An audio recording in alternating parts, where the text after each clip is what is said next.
Once upon a time in a forest, an old oak tree stood tall and proud. Beside it, a small bamboo plant struggled to grow.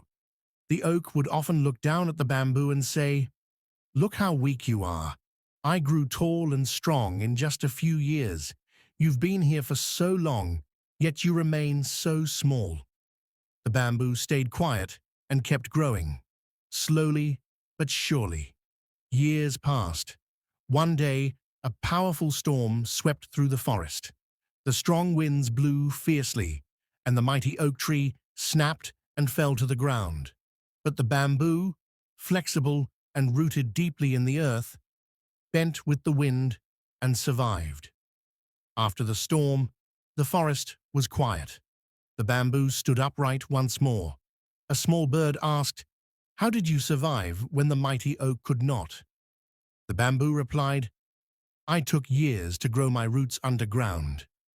No one could see my progress, but I was becoming strong where it matters most."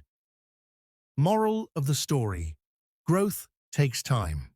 Even if no one sees your progress now, keep going. You're becoming stronger where it truly counts.